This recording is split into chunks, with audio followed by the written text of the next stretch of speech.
First, we want to have a mindset shift around our training, right? We don't want our training and exercise to be used for our fat loss goals. Welcome to Cravings Control for Fat Loss. I'm your host, Laura Cavallo, former sugar binger, overeater, and yo-yo dieter turned fat loss and cravings coach for hundreds of busy women. Here at Cravings Control for Fat Loss, I'll be sharing mindset, movement, and metabolism strategies for those who are ready to ditch the fat diet cycle and slim down without counting calories, tracking points, or giving up any of the foods they love. Get ready to embrace progress over perfection, grace over guilt, and bring curiosity and learning to the inevitable ups and downs of your life. Expect a decrease in your cravings while seeing and feeling an improvement in how you look, how you feel, and your overall quality of life. I am so excited you're here, boo. Let's get started. Welcome to another episode of Cravings Control for Fat Loss. My name is Laura Cavallo, your cravings coach, and today we have another CRAVELESS 2-minute tip episode for you. And this is going to center around proper pre- and post-workout nutrition.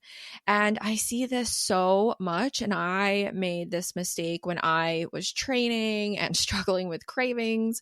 Because I had a fat loss goal, I just thought I had to undereat so much. And I thought that training fasted was better for me. And so around my workouts, I was just eating like a bird. I was like, I'm not going to eat anything before.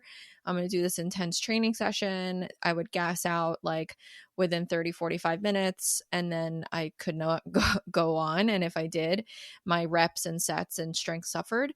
And then afterwards, I'd eat, right? But not as much as I would need to sustain the type of workouts I was doing. It's a common mistake I see amongst women, especially women who maybe don't have such a healthy relationship with food. They fear food, they fear carbs, they fear eating in general, you're eating more. And women that have a fat loss goal, right? Because you think I need to be under eating, right?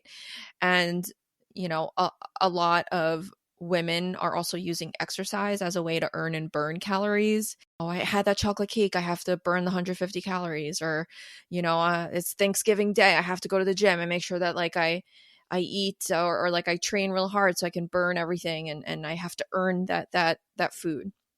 And all of that is actually going to cause more cravings and more hunger and more splintered relationship with food. But we're not talking about that right now. I'm just going to guide you on proper pre-post-workout nutrition to help keep your cravings more at bay outside of that exercise window. Okay. And I want to share this because actually Tricia, who worked with me in the first round of the cravings code in May, she started seeing incredible cravings results, drastic reduction up to 70%. She stopped self-sabotaging. She went on a girls trip, was able to bring some food with her, stay on track, even eating out. She was just doing so well.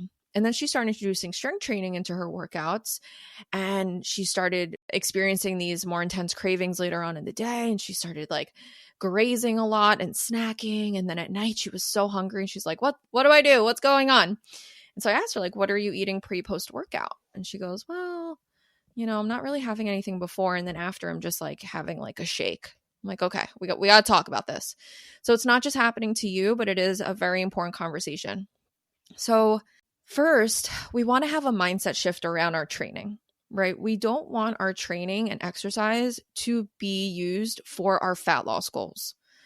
Exercise can help us get into a fat loss deficit or calorie deficit, but it should not be the driver of trying to burn X amount of calories or trying to use it as our prime driver for fat loss.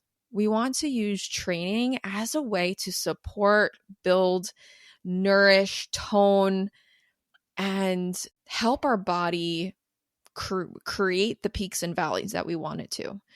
So I like to encourage my clients to focus on strength training, or if they have a performance goal where they're running or they play a sport, we can definitely incorporate strength training into those protocols as well. things like HIIT training, cycling for the sake of calorie burn or fat loss, I don't recommend it as the prime way to exercise, especially as women get older in their 30s, 40s, and 50s. We want to reduce the amount of stress on your thyroid, on your lymph nodes, on your hormones. We want to give it a safe and nourishing place to flourish, right? And when you're constantly doing HIIT and in high intensity exercise, you can fry out your adrenals, you can fry out your metabolism, especially if you're not nourishing it as well. So I'm going to relate this to strength training, lifting weights for at least 2 to 3 days per week for more than 45 minutes per day. Okay. So that's sort of my minimum for my clients, 2 days a week, 30 to 45 minutes. And then you can go up to 5-6 days a week of strength training. Okay. Or even hypertrophy training or bodybuilding or whatever you're doing. So we want to think of our workout window as the 3-hour window that falls before, during, or after our workout, right? So if we train at 9 a.m., our 3-hour training window can start as early as 6 a.m., right? If we're training at 9, it can start at 7 a.m. and end at 10, start at 8, end at 11, start at 9, and end at 12. Okay, so you want to think of like this 3-hour window that's kind of just sliding around that surrounds that workout window. You want to think about prioritizing protein and carbohydrates pre and post workout. Okay. That is going to provide your body with the adequate protein to build muscle and carbs for energy. Okay. We need carbs to help replace the glycogen stores within our muscles post workout, and we need a pre workout to give us our energy. Hey there, boo. I have a special gift for you. I created a free guide with 10 proven ways to reduce afternoon cravings and nighttime overeating. And I created this in response to knowing that this is a really big struggle for a lot of women out there, and maybe it is for you too. It's like once the afternoon hits, you can't stop snacking, you're grazing, you're looking for sugar, you're looking for something to soothe, to comfort you, to deal with stress. Maybe you're on the go and you just like don't have time to make anything or cook anything, and then one treat leads into the next. So in this guide, you're going to learn how to get control of your eating with simple and actionable tips that you can start to do right away. Okay. And the guide is completely free. I created it just for you. So you're going to scroll to the resources section below and click the link to download it. After you do and you thumb through it, shoot me a message on Instagram. Let me know which tip you're going to start implementing this week and what you think of the guide. I hope you enjoy it.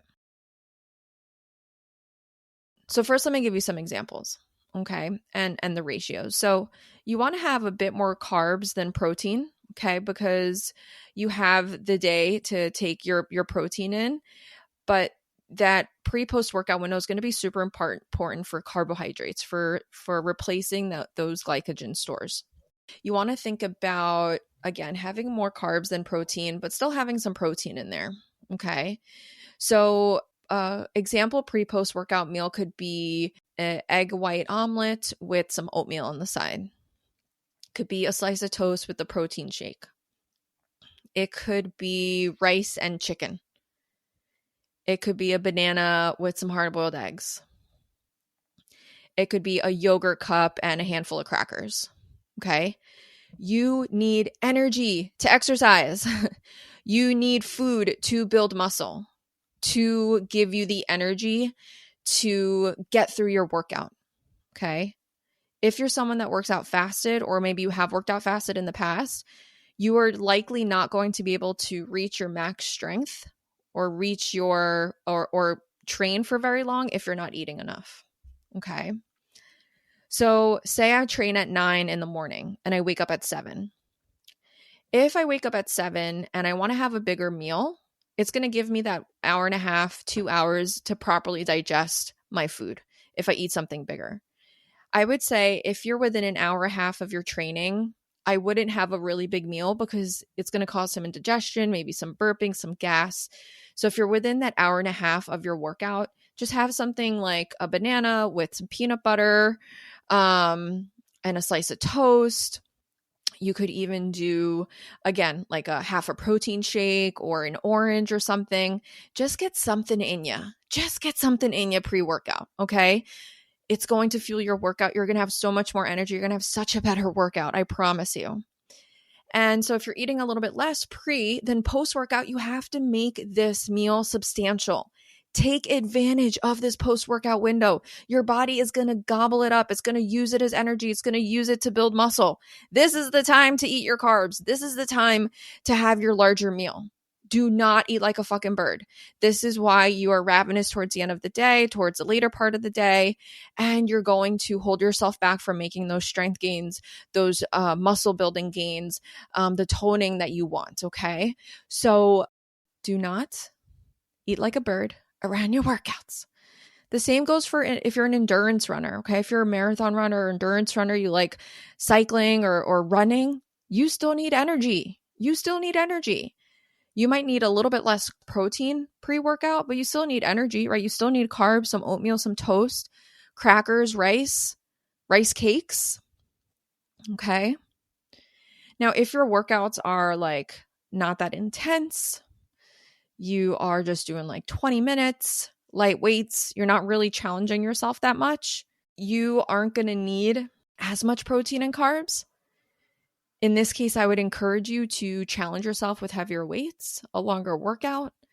You know, if you're going to work out for 20, you might as well give yourself 30 and then push yourself a little bit harder. Push yourself a little bit harder so that you create those little micro tears in your muscle, and then you can use that protein and those carbs to rebuild.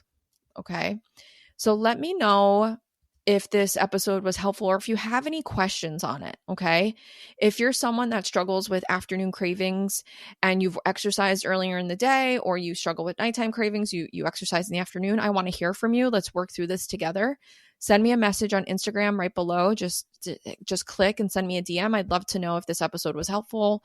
Let's share some ideas for pre-post workout nutrition.